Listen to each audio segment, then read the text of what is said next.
देखिए हर खबर यहीं पर। सब्सक्राइब कीजिए TV9 भारतवर्ष। बैन किए गए कुल 59 ऐप्स की बात करें तो इसके कुल मिलाकर देश में 50,000 एक्टिव यूजर्स हैं। अब जानिए कि भारत को इन चीनी ऐप्स को बैन करने का फैसला क्यों लेना पड़ा और यह फैसला बहुत बड़ा क्यों है।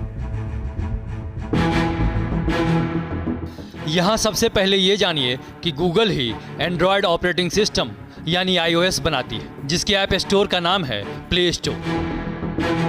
एंड्रॉयड स्मार्टफोन पर ऑफिशियल ऐप डाउनलोड और अपडेट यहीं से मिलते हैं। यानी भारत में इन 59 ऐप्स को हटाने के बाद न तो यूजर्स इन्हें प्ले स्टोर के जरिए डाउनलोड कर पाएंगे, ना ही पहले से मौजूद ऐप्स को अपडेट किया जा सकेगा। सरकार एप्पल से भी ऐसा करने को कहेगी, जिसके iOS के लिए अलग ऐप स्टोर है।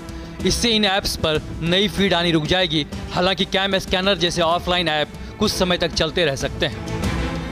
अब इसमें एक चीज़ ये हो सकती है कि कुछ इन्फॉर्मेशन ऐसी होगी जो आज भी ऑफलाइन एप्लीकेशन से सपोर्ट करती हैं, वो आपकी चलती रहेंगी, लेकिन आप नया कुछ भी और नहीं कर पाएंगे। अब जानिए कि ये बैन कैसे काम करता है। आपको ध्यान होगा कि कुछ साल पहले भारत में पॉर्न साइट्स पर बैन लगाया गया था।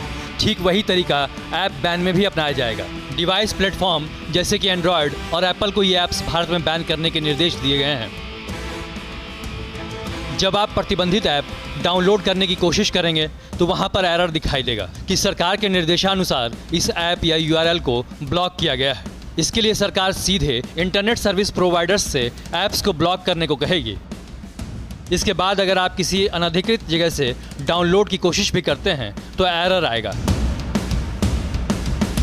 तो अब इस बैन को इम्पोज करने के गवर्नमेंट के पास दो तरीके हैं। पहला तो ये कि जो एंड्रॉयड ऐप स्टोर है और जो iOS ऐप स्टोर है उनको वो ये बता देंगे कि अब ये न्यू एप्लीकेशंस जो हैं वो डाउनलोड करने की परमिशन इंडिया के यूज़र्स को नहीं दिखनी चाहिए। तो आप दोबारा अब ये एप्लीकेशंस जो हैं वो डाउनलोड नहीं कर पाएंगे। इसके अलावा जिन ऐप्स को इंटरनेट एक्सेस की ज़रूरत नहीं है उनका इस्तेमाल जारी रखा जा सकता है, मगर इसे अपडेट नहीं कर सकते। हालांकि टिकटॉक, हेलो और UC ब्राउज़र जैसे मशहूर ऐप्स बिना इंटरनेट के नहीं चलते हैं। यहाँ ये जानना भी ज़रूरी है कि गूगल प्ले स्टोर और एप्पल ऐप स्टोर के अलावा बहुत सारे ऐप्स आपके पास APK यानी एंड्रॉयड एप्लीकेशन पैकेज के जरिए आता है।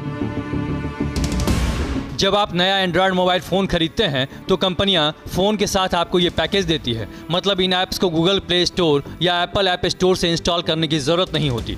लेकिन जैसे ही इस नए फ़ोन में आप अपना सिम कार्ड डालते हैं तो आपसे ज़रूरत से ज़्यादा परमिशन मांगी जाती है, जैसे mail ID, phone number, gallery access करने की इजाज़त, और आप ओके करते जाते हैं। तो इसी APK के जरिए आपका डाटा पहली ही बार में उन कंपनियों के पास पहुंच जाता है।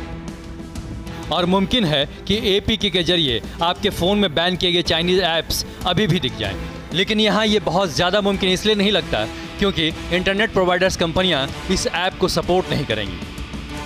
अब ये जानिए कि भारत ने आखिर इन चाइनीज़ ऐप्स को बैन क्यों किया। दरअसल चीनी ऐप्स यूज़ करने में सबसे बड़ा रिस्क प्राइवेसी का है। मतलब आप क्या टाइप कर रहे हैं, क्या बोल रहे हैं, ये सब चीनी ऐप्स लॉक करती हैं। एप्लीकेशंस जब आप इंस्टॉल करते हैं तो आप बहुत सारी परमिशंस देते हैं। जितनी परमिशन चाहिए होती है उससे ज़्यादा ये परमिशन मांग लेती हैं। इसके अलावा आपकी सिक्योरिटी को भी इससे खतरा है। वो लोग जो राष्ट्रीय सुरक्षा के लिए अहम हैं, उनके चीनी ऐप्स इंस्टॉल कर इस्तेमाल करने से देश के सीक्रेट्स दुश्मन के हाथ लगने का खतरा बना रहता है। इसके अलावा युवाओं को बरगलाने में भी ये ऐप्स अहम रोल अदा करती हैं। भारतीय युवा इन चीनी ऐप्स पर अच्छा खासा समय बिताते थे, यानी चीन इनके सामने जैसा चाहता वैसा कंटेंट परोस सकता था। अब भारत ने बैन लगाकर इन चीनी ऐप्स के लिए एक बहुत बड़े मार्केट के दरवाजे बंद कर दिए हैं। न्यूज़ टॉप 9 रोज सुबह 7 बजे और शाम 7 बजे सिर्फ TV9 भारतवर्ष पर।